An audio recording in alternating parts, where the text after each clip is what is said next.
Hello, welcome. स्वागत है आप सबका एजुकेशन वर्ल्ड परिवार में और मैं सौरभ निरंजन स्वागत करता हूं आप सबका दोस्तों।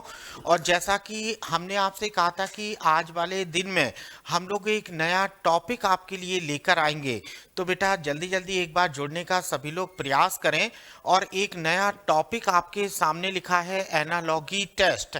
अब अगर हम लोग एनालॉगी टेस्ट की बात करें तो आपकी कोई भी परीक्षा हो, फिर वो चाहे वनडे एग्जाम में आपका एसएससी का पेपर हो या आपका रेलवे का पेपर हो, या हम बात करें यूपीएसआई की, यूपीपी की, यहाँ तक कि टेट या सुपर टेट। देखो, सुपर टेट में भी पिछले 2 वर्षों से लगातार आपसे एनालॉगी, 2 ही पेपर हुए हैं सुपर टेट के, लगातार 2 वर्षों से लगातार जो 2 पेपर हो चुके हैं उनमें भी एनालॉगी का सवाल पूछा जाता है। तो एनालॉगी वाले टॉपिक की आज हम लोग चर्चा करने वाले हैं और ये हमारे वर्ड फॉर्मेशन पर है, यानी ऐसे प्रश्न इसमें पूछे जाते हैं जो हमारे शब्दों पर आधारित होते हैं। हालांकि एनालॉगी में 2-3 टाइप के क्वेश्चंस होते हैं, लेकिन यहाँ पर मैं केवल और केवल आपके लिए यहाँ पर टाइप 1 लेकर उपस्थित हुआ हूँ। अगर हम बात करें तो यहाँ पर केवल और केवल टाइप 1 में ऐसे सवाल हम लोग पढ़ेंगे बेटा जो हमारी परीक्षाओं में पहले पूछे भी जा चुके हैं, और टाइप 2 और 3 जब हम लोग पढ़ेंगे तो उनमें अलग अलग टाइप, थोड़ा सा परिचय दे देते हैं। टाइप 1 में केवल शब्दों पर आधारित रहेंगे, टाइप 2 में हमारे अंक और शब्द दोनों पर आधारित रहेंगे, और टाइप 3 के सवाल हमारे मैथ्स बेस्ड रहेंगे, जो अंक, शब्द या दूसरी किसी और तरीके के सवाल जो पूछे जाते हैं वो हम लोग टाइप 3 वाली सीरीज में उनको शामिल करेंगे। तो आइए, आज का सेशन बहुत ज़बरदस्त होने वाला है और इन्हीं शब्दों के साथ देखें हम लोग शुरुआत करते हैं यहाँ पर अपने सेशन की। और सेशन का देखें यहाँ पर, लेकिन सेशन शुरू करने के बाद यहाँ देखो एक सवाल आपके सामने लिखा है। अब इस सवाल में थोड़ा सा गौर करना होगा और ध्यान देना होगा। यहाँ पर लिखा है, नीचे दिए गए विकल्पों में से संबंधित शब्द को चुनिए, या इस प्रकार के सवाल। देखो, इन सवालों को बनाने के हम सबसे पहले तो हम आपसे थोड़ी सी रूल की चर्चा करेंगे कि एनालॉगी में हमारे किस तरह के नियम काम करते हैं। तो एनालॉगी का जो नियम होता है वो बड़ा ही आसान होता है और बड़े मज़ेदार प्रश्न होते हैं इसके। बस एक बार आप इन प्रश्नों को दिल से बनाने का प्रयास करें। यहाँ देखो 3, यहाँ लिखा है 4। अब जरा यहाँ समझें भाई, देखो इसका रूल बस इन्हीं 4 अंकों के मध्य होता है। 4 अंकों के मध्य कैसे कि पहले वाले शब्द का दूसरे वाले शब्द से जो रिलेशन है, देखें आपको दिखाई दे रहा होगा, पहले वाले शब्द का दूसरे वाले से जो रिलेशन है, बस वही रिलेशन तीसरे का और अपने उत्तर विकल्प के बीच हमें ढूंढना रहता है। देखिए जल्दी से, यहाँ पर पहले वाले शब्द का दूसरे से जो रिलेशन है वही रिलेशन तीसरे का और अपने उत्तर विकल्प के बीच हमें ढूंढना रहता है। आइए बढ़ते हैं जरा सवालों की शुरुआत तो हम लोगों ने कर दिया है, रूल भी हम लोग थोड़ा पहचान लिए हैं। अब यहाँ देखो, यहाँ पर आपको लिखा है नीचे दिए गए विकल्पों में से संबंधित शब्द ज्ञात कीजिए। तो हमें संबंधित शब्द ज्ञात करना है। आप थोड़ा सा ऑप्शन पर गौर करें और ऑप्शन में देखें आपके लिखा है यहाँ घर, फिर इसके बाद लिखा है आपका कमरा, और फिर लिखा है विश्व। चलो भाई, अब यहाँ नियम अभी हमने आपको बताया कि घर का कमरे से जो रिलेशन है, घर का जो संबंध कमरे से है, विश्व का वही संबंध किससे होगा। तो मेरे भाई चलो जल्दी से प्रयास करो बेटा, जल्दी जल्दी। देखो यहाँ पर अब विश्व का संबंध जमीन से तो होगा नहीं, सूर्य से हो नहीं सकता है, और विश्व का संबंध हवा से भी नहीं है। विश्व का संबंध किससे हो जाएगा? राष्ट्र से। इसका सही आंसर क्या होगा? राष्ट्र। देखो अभी आपको हो सकता है बहुत आसान और बहुत सरल लगे, लेकिन आप देखेंगे धीमे धीमे जैसे हम लोग आगे बढ़ते जाएंगे सवालों की प्रकृति बदलती जाएगी, सरल से आसान की ओर बढ़ते हैं हम लोग। तो देखें घर, अब अगर कोई बड़ा सा घर है तो उसमें छोटे छोटे कमरे होते हैं। आप जानते हैं ना, कमरा घर का एक छोटा सा पार्ट होता है। इसी प्रकार अगर हम पूरे विश्व की बात करें तो उसमें भी कमरे के रूप में यहाँ पर क्या होते हैं, राष्ट्र। तो कमरे के रूप में हमारे क्या रहते हैं, राष्ट्र। आई होप ये वाला सवाल आप सबको भली भांति क्लियर हो गया होगा। तो आइए जल्दी से नेक्स्ट प्रॉब्लम की ओर बढ़ते हैं। हमारा अगला वाला सवाल, क्वेश्चन नंबर 2 लिखा है स्पर्श। स्पर्श का मतलब क्या होता है, टच करना। स्पर्श और फिर लिखा है महसूस करना। चलो, स्पर्श का जो रिलेशन महसूस करने से है, अभिवादन का वही रिलेशन किससे होगा। देखो यहाँ पर थोड़ा सा ये पॉइंट बने होना चाहिए था, कोई बात नहीं। स्पर्श का जो संबंध महसूस करने से है, अभिवादन का वही संबंध किससे होगा। अच्छा, अभिवादन का संबंध मुस्कान से तो हो नहीं सकता। देखो क्यों नहीं हो सकता। मान लीजिए अब अगर कोई व्यक्ति आपका अभिवादन कर रहा, आइए आइए सर, वेलकम, स्वागत है आपका, तो अगर कोई आपका अभिवादन कर रहा है तो आप केवल मुस्कुराएंगे, ये तो कोई बात नहीं हुई। अब अगर हम बात करें, यहाँ पर ये लिखा है सफलता। सफलता का भी अभिवादन से कोई रिलेशन, कोई संबंध नहीं बन रहा है। शिष्टाचार, देखो सामने वाला तो ऑलरेडी आपको शिष्टाचार दिखा ही रहा है। अगर कोई आपका अभिवादन कर रहा है, आपको वेलकम कर रहा है, तो आप उसके वेलकम को स्वीकार करेंगे। तो यहाँ पर जो हमारा करेक्ट आंसर हो जाएगा वो क्या होगा, स्वीकार करना। क्लियर है ना। तो यहाँ पर हमारा अब स्पर्श मतलब स्पर्श महसूस करना। अगर आपको कोई स्पर्श करेगा तो आपको महसूस होगा, अगर कोई आपको अभिवादन करेगा तो वो आप उसे स्वीकार करेंगे, उसके अभिवादन को। तो यहाँ पर आंसर हो जाएगा स्वीकार करना। चलो जल्दी से क्वेश्चन नंबर 3 देखते हैं। यहाँ लिखा है पार्लियामेंट और लिखा है ग्रेट ब्रिटेन। पार्लियामेंट का जो संबंध ग्रेट ब्रिटेन से है, वही संबंध आपको ढूंढना है यहाँ पर कांग्रेस का। चलो भैया, ये सोनिया गांधी वाली कांग्रेस पार्टी की बात नहीं हो रही है, जरा ध्यान दो और सवाल की भाषा को समझने का प्रयास करें। हम बात कर रहे हैं पार्लियामेंट का जो रिलेशन ग्रेट ब्रिटेन से है। जल्दी बताओ भाई, कांग्रेस का वही संबंध किससे होगा। Option number first Japan, option number 2 Bharat, तीसरा लिखा है संयुक्त राज्य अमेरिका और चौथा लिखा है Netherlands. Tell me what is the relation. यहाँ पर कांग्रेस का क्या संबंध है। चलो जल्दी से ध्यान दें।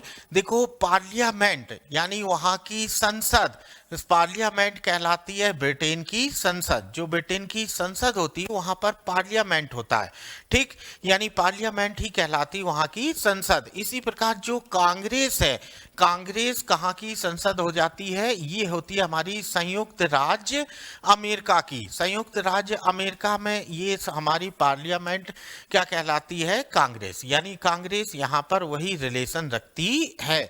क्लियर है बेटा, आगे बढ़ जाएं। चलो अब हम लोग नेक्स्ट प्रॉब्लम की ओर बढ़ते हैं। क्वेश्चन नंबर 4, चौथा वाला सवाल देखो। यहाँ लिखा है बहना। बहना मतलब फ्लो करना।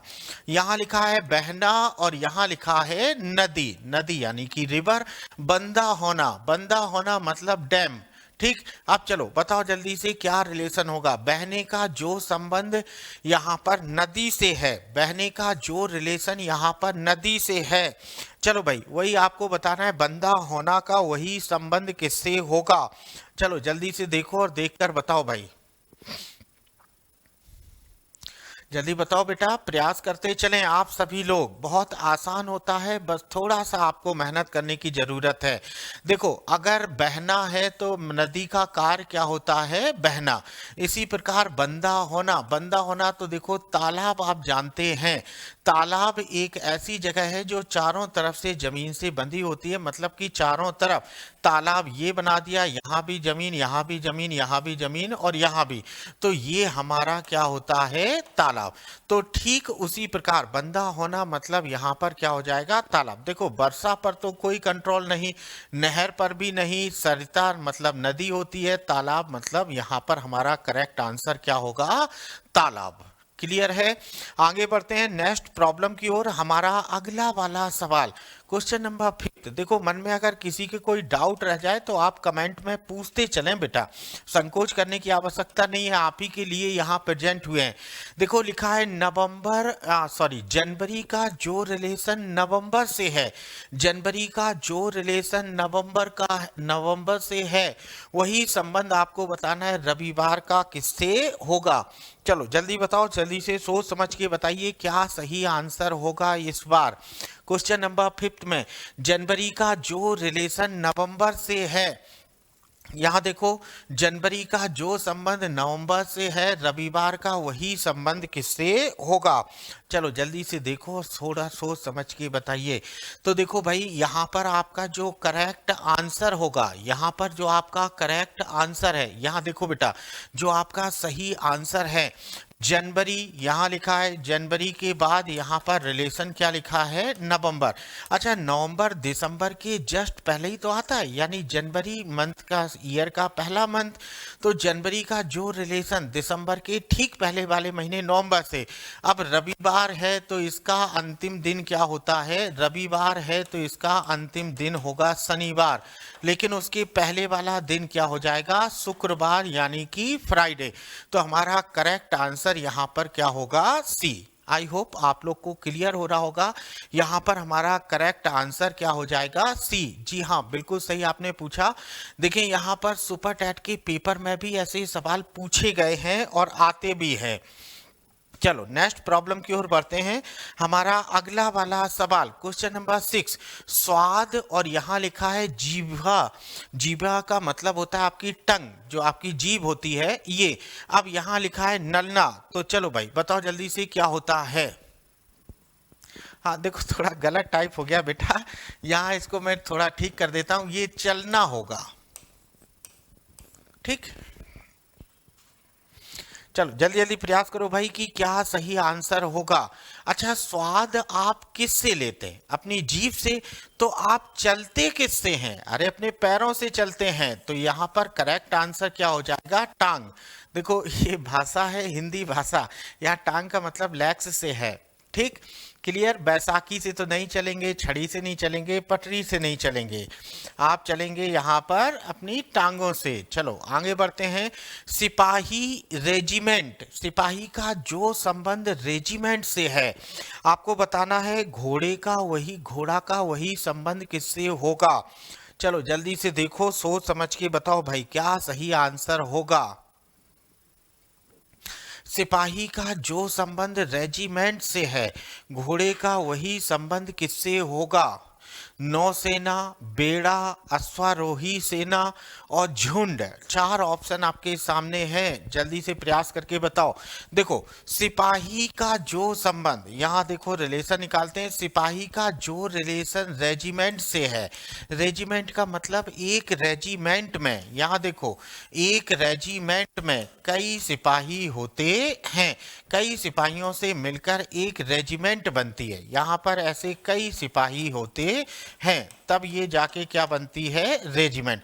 तो अगर कई घोड़ा एक साथ हैं तो वो क्या बनाते हैं, अश्वारोही सेना तो नहीं बनाएंगे, नौसेना बेड़ा भी नहीं, करेक्ट आंसर क्या होगा झुंड। ठीक भैया, अगर एक साथ कई लोग हैं, फिर वो चाहे अगर कई लोगों में कई जानवर अगर एक साथ खड़े, मान लीजिए ढेर सारे घोड़े लाकर खड़े कर दिए जाएं, तो हम कहते हैं ये घोड़ों का एक झुंड है। ठीक इसी प्रकार जब कई सैनिक एक साथ हजारों यानी सैकड़ों सैनिक अगर खड़े कर दिए जाएं, तो हम कहते हैं ये असम राइफल के रेजिमेंट है, ये गोरखा रेजिमेंट है, ये तो ये क्या कहलाते हैं हमारे रेजिमेंट। क्लियर। तो आगे बढ़ते हैं नेक्स्ट प्रॉब्लम की ओर। चलो आ जाओ जल्दी से देखते हैं क्वेश्चन नंबर 8, 8वां वाला हाँ यहाँ देखो फिलिटिलिस्ट, और यहाँ पर लिखा है टिकट। अब न्यूमिस्मैटिक्स, हाँ ये बताओ भाई, देखो ऐसे शब्द आपसे पूछे जाते हैं तो आपको शायद जानकारी ना हो, मैं बता देता हूं। देखिए यहाँ लिखा है फिलिटिलिस्ट का संबंध किससे है, टिकट से। ठीक ये पुराने टिकटों के लिए होता है। तो न्यूमिस्मैटिस्ट ये देखें आपकी जांच करता है सिक्कों की, ये सिक्के के लिए संबंधित है, नमूने नक्शे जवाहरात के लिए नहीं। यहाँ पर करेक्ट आंसर हमारा क्या हो जाएगा, ये सिक्के। आगे बढ़ें बेटा। चलो क्वेश्चन नंबर 8 के बाद क्वेश्चन नंबर 9 बोलो। 9वां सवाल आपके सामने है। चलो जल्दी से देखो और देखकर बताओ भाई 9वें सवाल में क्या सही आंसर होगा। धागा लिखा है, धागे का जो संबंध, देखो रिलेशन निकालने का प्रयास करो, आंसर तो अपने आप आएगा। धागे का जो रिलेशन कपड़े से है, अरे कई कई धागा मिलकर ही तो कपड़े का निर्माण करते हैं। तो चलो भाई अब कई ढेर सारे तार मिलकर बताओ किसका निर्माण करेंगे, रस्सी का, जाली का, छन्नी का, टेलीग्राफ का। जल्दी से बताओ भाई क्या सही आंसर होगा। देखो कई कई रस्सी, यहाँ देखो कई धागे मिलकर किसका निर्माण करते हैं, कपड़े का। ठीक, तो इसी प्रकार यहाँ पर क्या हो जाएगा, जब कई तार मिले होते हैं तो वो किसका निर्माण करते हैं, जाली का। जाली नुमा, एक साथ कई तारों को आप ऐसे ऐसे ऐसे ऐसे लपेट दीजिए तो वो एक जाली बन जाती है। तो यहाँ पर सही आंसर क्या हो जाएगा, जाली का। रस्सी, छन्नी, टेलीग्राफ नहीं होगा, यहाँ पर करेक्ट आंसर होगा केवल और केवल जाली। आगे बढ़ते हैं क्वेश्चन नंबर 10। अब देखो यहां से थोड़ा पैटर्न बदल गया आपके सवालों का। यहां देखो कैंची का जो संबंध, समझे भाई, यहां पर कैंची का जो रिलेशन कपड़े से है। अब बताओ भाई कैंची आप किस में यूज करते हैं, आप कपड़े को काटने के लिए कैंची का प्रयोग करते हैं, यानी कपड़े को काटने में किसका प्रयोग करते हैं, कैंची का। इसी प्रकार यहां लिखा है ग्राइंडर, ग्राइंडर से आप क्या करते हैं, क्या पत्थर काटते हैं, नहीं, आपका आंसर गलत। यहां लकड़ी से आप क्या कुल्हाड़ी काटते हैं, नहीं। चलो लकड़ी को किससे काटा जाता है, कुल्हाड़ी से। अब यहां लिखा है पत्थर और छुरी, छुरी से पत्थर तो नहीं काटेंगे। अच्छा बंदूक से क्या शिकार काटते हैं, नहीं। अब जरा सोचकर बताओ कि क्या करेक्ट आंसर होगा हम लोगों का, जल्दी से बताओ भाई।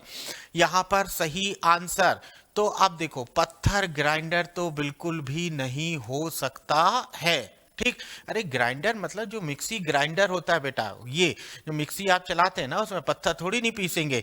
तो यहाँ पर करेक्ट आंसर क्या होगा, कुल्हाड़ी। कुल्हाड़ी से आप क्या काटते हैं, लकड़ी को काटते हैं। याद है ना, कुल्हाड़ी किस लिए यूज की जाती है, लकड़ी काटने के लिए। कैंची किस लिए यूज करते हैं, कपड़ा काटने के लिए। तो हमारा करेक्ट आंसर यहाँ पर क्या हो जाएगा, कुल्हाड़ी और लकड़ी। क्लियर है, यहाँ पर ऑप्शन नंबर बी हम लोगों का करेक्ट आंसर है। प्रयास करते चलो बेटा, 10-15 सेकंड का समय होता है इन सवालों को कि आप पढ़ें और अपना आंसर टिक करें। चलो यहाँ लिखा है उर्वरक, उर्वरक का मतलब होता है खाद, ठीक लिखा है ब्रैकेट में। अच्छा उर्वरक का प्रयोग आप कहाँ करते हैं, आप उर्वरक का प्रयोग करते हैं फसल में। हाँ पीछे वाले पर आ गए, कोई बात नहीं। उर्वरक का प्रयोग आप कहाँ करते हैं, फसल को उगाने में, यानी फसल को सुरक्षित रखने में। चलो शिक्षक का प्रयोग आप कहाँ करते हैं, शिक्षा में। क्लोरीन का प्रयोग आप कहाँ करते हैं, जल में। अच्छा चलो अब यहाँ देखो पुष्टि कारक का प्रयोग, पुष्टि कारक आप जानते हैं, टॉनिक, टॉनिक जानते हैं ना, कि कहते हैं कई बार डॉक्टर के पास जाते हैं, सर बहुत ज़्यादा वीकनेस महसूस होती है, डॉक्टर आपको 2-3 सिरप पकड़ा देता है, कहता है पियो बेटा अब आप दौड़ने लगोगे, है ना। तो ये पुष्टि कारक मतलब टॉनिक, शरीर के लिए कीटनाशक मतलब चूहे। चलो जल्दी से देखें और देखकर सोच समझकर बताओ क्या सही आंसर होगा। तो भैया अब इसके बारे में इतना डिटेल बताया है। देखो पुष्टि कारक यानी टॉनिक किसमें यूज की जाती है, शरीर के लिए। तो बिल्कुल सही आंसर होगा इसका सी। ठीक, उर्वरक किस में डालते हैं, फसल में। तो पुष्टि कारक यानी कि टॉनिक वगैरह आप अपने शरीर में इस्तेमाल करते हैं, शरीर को स्वस्थ रखने के लिए आप प्रयोग करते हैं। जिस प्रकार खाद का प्रयोग फसल को सुरक्षित रखने के लिए, कीड़े मकोड़ों से बचाने के लिए आप प्रयोग करते हैं, अधिक उत्पादन के लिए आप प्रयोग करते हैं उर्वरक यानी खाद का। तो ठीक उसी प्रकार पुष्टि कारक यानी जो टॉनिक है वो शरीर को स्वस्थ बनाने के लिए, शरीर का अच्छे से उपयोग करने के लिए आप पुष्टि कारक का प्रयोग करते हैं। क्लियर, आगे बढ़ते हैं नेक्स्ट प्रॉब्लम की ओर। चलो भाई क्वेश्चन नंबर 11 के बाद 12, क्वेश्चन नंबर 12 देखो, यहाँ लिखा है विद्यार्थी और लिखा है फिर पुस्तक। चलो, विद्यार्थी लिखा है और फिर पुस्तक लिखा है। विद्यार्थी का जो संबंध पुस्तक से है वही संबंध डाकिया का किससे होना चाहिए? अच्छा बताओ, विद्यार्थी क्या पढ़ता है? पुस्तक। तो डाकिया क्या पढ़ता है? पक्का है डाक ही तो पढ़ेगा। यहाँ पर आंसर हमारा क्या हो जाएगा? क्वेश्चन नंबर 12 का डी। डाकिया डाक डाक पढ़ता है।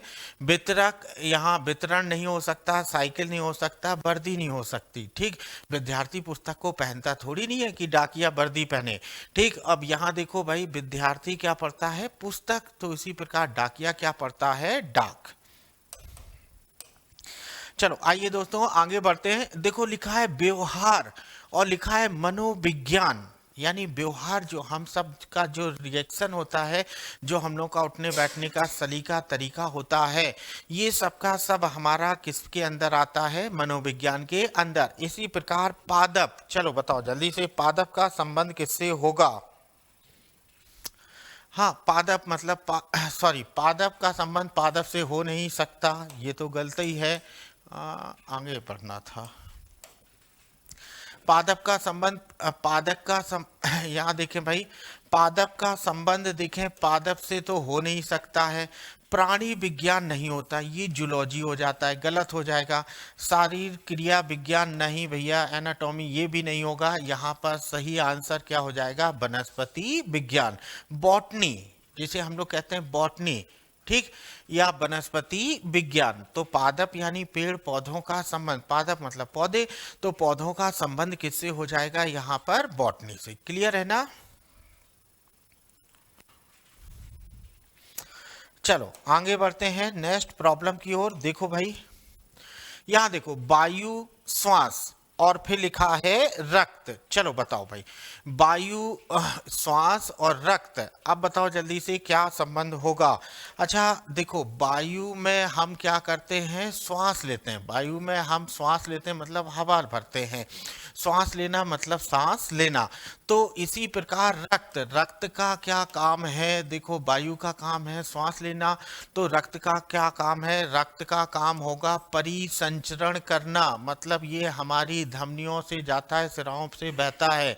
आप पढ़े होंगे विज्ञान में, थोड़ा बहुत आपको जानकारी होगी। धमनियों, सिराएं, तो आप जानते होंगे कि रक्त हमारे पूरे शरीर में दौड़ता रहता है, और जब रक्त के थक्के बनने लगते हैं तो इसी कारण से हार्ट अटैक की संभावना ज्यादा होती है। तो देखो यहाँ पर हमारा परिसंचरण करना, बहना, गाढ़ा होना, लाल, नीला, पीला, हरा, ऐसा कुछ भी नहीं। क्लियर? तो चलो भाई यहाँ देखें नेक्स्ट प्रॉब्लम की ओर, हमारा अगला वाला सवाल। चलो, गणित, तर्क, विज्ञान, चलो बताओ, गणित में तर्क किया जाता है तो विज्ञान में क्या किया जाता है? प्रयोग किया जाता है, प्रयोगशाला किया जाता है, वैज्ञानिक होता है, तत्व होता है। चलो जल्दी से बताओ भाई, यहाँ पर क्या सही आंसर होगा?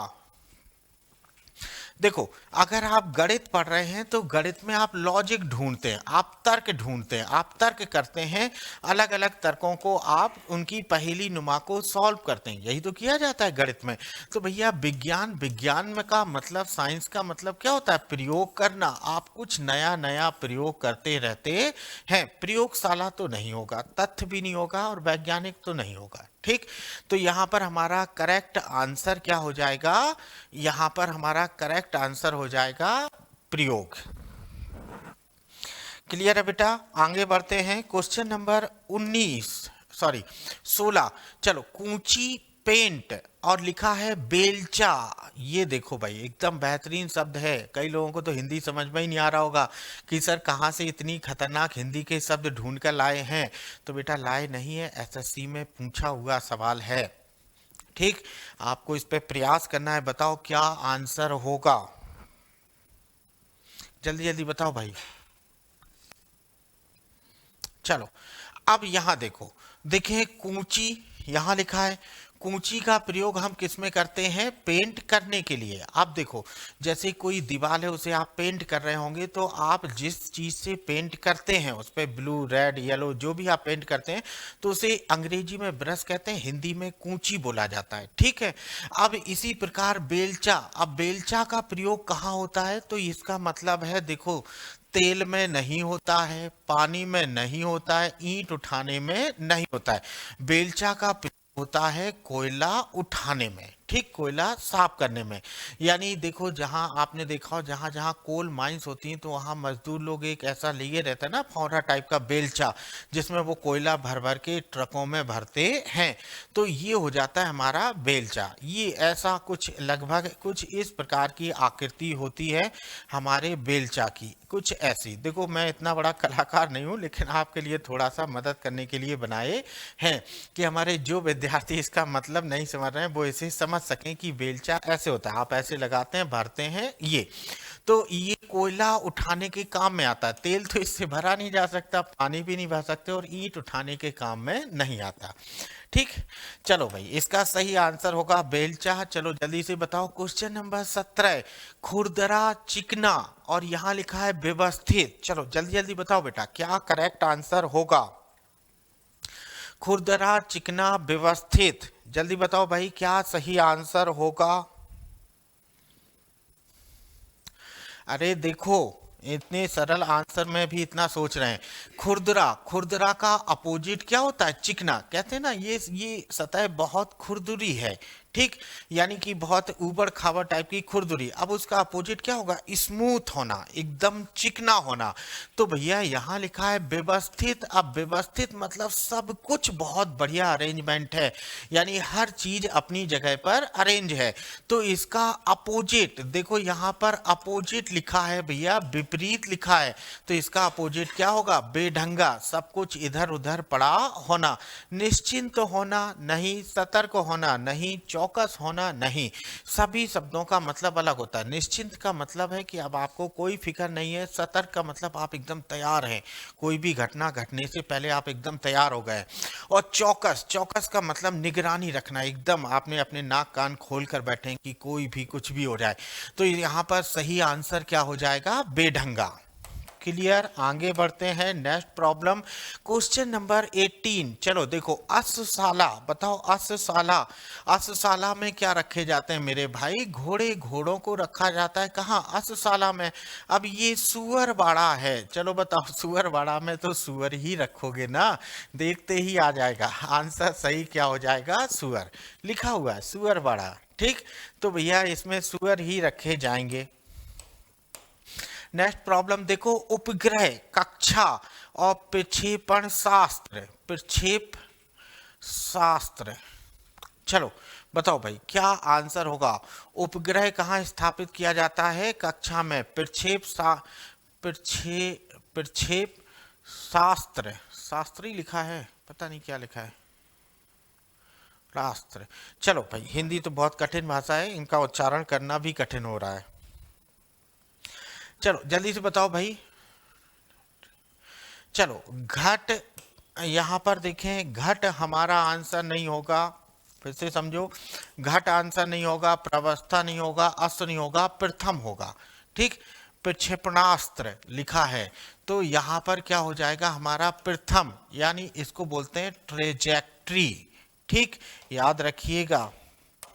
नेक्स्ट प्रॉब्लम, चलो गाजर, जड़ और सेब। चलो भाई बताओ। अब देखें, आपने अगर थोड़ा बहुत साइंस में कभी पढ़ा होगा तो गाजर आपकी क्या होती है? जड़ होती है, यानी वो जमीन के अंदर होती है, जड़ होती है। गाजर हो गया, मूली हो गया, ये सब जड़ें होती हैं, ठीक। अच्छा, इसी प्रकार यहाँ लिखा है सेब, सेब मतलब एप्पल। एप्पल क्या होता है मेरे भाई? फल होता है, ना कि बीज होता है, ना पुष्प और ना ही पौधा। यहाँ पर करेक्ट आंसर क्या हो जाएगा हमारा? फल। Is that clear? आगे बढ़ते हैं नेक्स्ट प्रॉब्लम की ओर। यहाँ देखो, क्वेश्चन नंबर 21। आहा, ये देखो हमारे नेहरू चाचा का फेवरेट। यहाँ देखें, कबूतर लिखा है और यहाँ लिखा है शांति। कबूतर प्रतीक माना जाता है शांति का, यानी व्हाइट जो कबूतर होते हैं, व्हाइट पिजन, वो शांति के प्रतीक माने जाते हैं। चलो इसी प्रकार ताज किसका प्रतीक माना जाता है? सिर का ना। सफेद झंडा, हाँ देखो, ये थोड़ा सा यहाँ पर गलत हो गया है, ये लाइन यहाँ पर नहीं होगी। ये सफेद झंडा पूरा एक शब्द है। सफेद झंडा किसका प्रतीक माना जाता है? समर्पण का। अब देखो भाई, जल्दी से बताओ, यहाँ पर लारेल, विजय का, युद्ध, स्वतंत्रता का।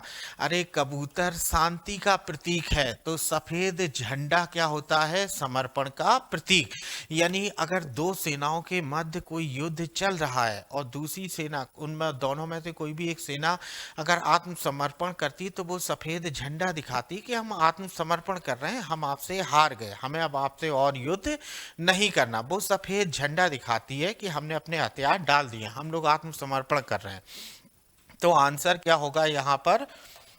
सफेद झंडा। चलो नेक्स्ट प्रॉब्लम, क्वेश्चन नंबर 22 आपके सामने लिखा है 22। चलो जल्दी से देखो और देखकर बताओ। शिल्पी, अच्छा शिल्पी यहाँ लिखा है, शिल्पी, छैनी, लेखक। चलो बताओ भाई जल्दी से, आसान सवाल है। अच्छा एक बात बताओ, एक शिल्पी, शिल्पी का मतलब होता है ऐसे व्यक्ति, ऐसे कलाकार व्यक्ति जो मूर्तियों का निर्माण करते हैं, मतलब जो सुंदर सुंदर प्रतिमाएं बनाते हैं, सुंदर सुंदर मूर्तियां बनाते हैं, उनको शिल्पकार कहा जाता है, उनको शिल्पी बोला जाता है। ठीक, तो शिल्पी का हथियार क्या होता है भैया? छैनी। वो छैनी और हथौड़े से कोई भी मूर्त अगर है, जरा ध्यान दो, अगर कोई भी मूर्ति अगर है तो आप देखते होंगे कि वो छैनी हथौड़े की सहायता से ठोक ठोक कर उसे बनाता है। कोई भी पत्थर आपके सामने होगा वो छैनी हथौड़े से ठोक ठोक कर उसे बनाता है। तो एक शिल्पी का हथियार क्या होता है? छैनी। तो एक लेखक का हथियार क्या होगा? चलो कागज तो होगा नहीं, मेज नहीं होगा, पुस्तक नहीं होगा, अरे पेन होगा मेरे भाई, पेन की कलम, यानी पेन की ताकत। आप जानते हैं ना कलम की ताकत, तो ये एक लेखक का हथियार क्या होता है? पेन होता है। Is that clear? चलो आगे बढ़े नेक्स्ट प्रॉब्लम की ओर। हमारा अगला सवाल क्वेश्चन नंबर 23। देखो लिखा है अंधा और यहाँ लिखा है चाछुप, अब बहरा। चलो बताओ जल्दी से क्या सही आंसर होगा? अंधा, अंधा का अपोजिट, चाचुप मतलब आंखों वाला। देखो यहाँ पर दोनों अपोजिट लिखा है। बहरे का अपोजिट क्या होगा? कर्णिक, कर्णिक मतलब कानों वाला, जिसे सुनाई देता है। श्रवण, श्रवण मतलब सुनने वाला नहीं, ध्वनि मतलब आवाज भी नहीं, सुनवाई भी नहीं, कर्णिक कान का। ठीक, अंधा मतलब चाचुप, वो आंखों में अंधा होता है। और यहाँ पर बात कर रहे हैं बहरा, बहरा मतलब आदमी बहरा कहाँ से होता है? कानों से, कर्णिक से। ठीक, चलो भैया आगे बढ़ते हैं नेक्स्ट प्रॉब्लम की ओर। Question number 24। एक स्वरता अनेक रूपता। देखो एक स्वरता और यहाँ लिखा है अनेक रूपता, अपरिष्कृत, अपरिष्कृत। चलो अब बताओ क्या रिलेशन होगा? एक स्वरता अनेक रूपता एक दूसरे के अपोजिट लिखे हैं, एक दूसरे के विपरीत हैं। एक स्वरता मतलब एक ही स्वर में सबका बोलना, और यहाँ लिखा है अनेक रूपता, अनेक अनेक स्वरों में बोलना, अनेक अनेक भाषाओं में बोलना, मतलब अलग अलग आवाजें आना। अपरिष्कृत, तो इसका सही आंसर क्या हो जाएगा? परिष्करण। ठीक, दोनों एक दूसरे के अपोजिट हो जाएंगे भैया। क्लियर है ना? चलो अब आज के सेशन का अंतिम वाला सवाल अब आपके सामने आ रहा है, जल्दी से बताओ। हम चाहते हैं हमारे सारे के सारे विद्यार्थी, जितने भी विद्यार्थी इस वीडियो को देख रहे हैं या फ्यूचर में जब कभी आप देखेंगे, हम चाहते हैं कि वो सभी के सभी विद्यार्थी इस पर जरूर प्रयास करें और हमें बताएं। देखो क्या लिखा है? कैलेंडर लिखा है और क्या लिखा है? तिथि। कैलेंडर और तिथि।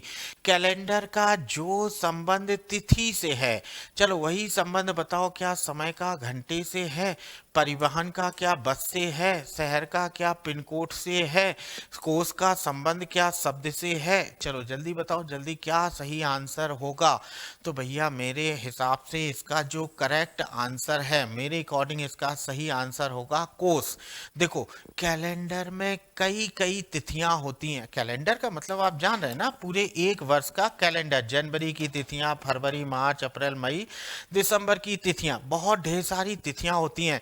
इसी प्रकार ये कोश लिखा है, कोश का मतलब होता है शब्दकोश, डिक्शनरी जिसे हम लोग कहते हैं। तो उसमें क्या होते हैं? कई ढेर सारे शब्द होते हैं। तो यहाँ पर सही आंसर क्या हो जाएगा? हमारा सी। तो आई होप आज का वीडियो आप सबको मज़ेदार लगा होगा, पसंद आया होगा और आपके ज्ञान में ढेर ढेर सारी वृद्धि किया होगा। तो बने रहिए, जुड़े रहिए। और एक बात और, हमारे ऐसे विद्यार्थी जो लाइव थे और या जो इस वीडियो को बाद में देखें, वो एक बार कमेंट बॉक्स में जरूर हमको बताएं कि सर नेक्स्ट वीडियो इस टॉपिक से लेकर आइए। हम, हमारी संस्था, हमारा चैनल पूरा प्रयास करेगा कि आप जिस सब्जेक्ट के लिए डिमांड करते हैं, आप जिस टॉपिक की डिमांड करते हैं, हम बेटा आपके सामने लेकर उपस्थित होंगे। जुड़े रहिए, बने रहिए। Thank you all of you.